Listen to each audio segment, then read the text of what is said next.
నమస్కారం. నా పేరు బుర్ర సంతోష్. మన మెదక్ మన చరిత్ర. ఇప్పుడు మనం మెదక్ పట్టణంలోని గోసంద్రం ఒడ్డున ఉన్నాం. ఇక్కడ అందమైన చెరువు ఒడ్డున ఒక కాకతీయ కాలం నాటి శైవ ద్వారపాలకుని విగ్రహం ఉంది.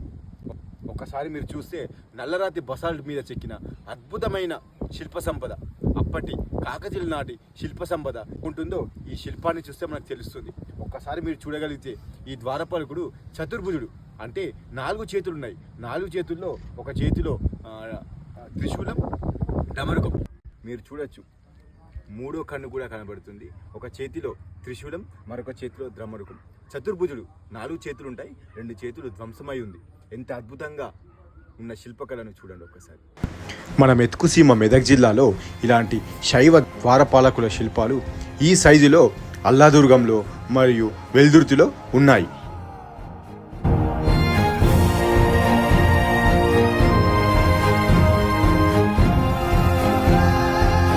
స్థానిక పిట్లంబేస్ చెరువు మెట్ల దగ్గర కూడా ఒక విగ్రహం కూరుకుపోయి ఉంది. దాన్ని వెలికి తీసి మన మెదక్ కలెక్టరేట్ ఆఫీస్లో కానీ, మెదక్ కిల్లా మీద కానీ, ఇట్లా మెదక్ పట్టణంలోని మరుగున పడిన విగ్రహాలతో ఒక చక్కటి మ్యూజియంని ఏర్పాటు చేసుకొని తర్వాతి తరాలకు అందించాలని ఇలాంటి శిల్పాలను కాపాడుకోవాల్సిన బాధ్యత మనందరిది.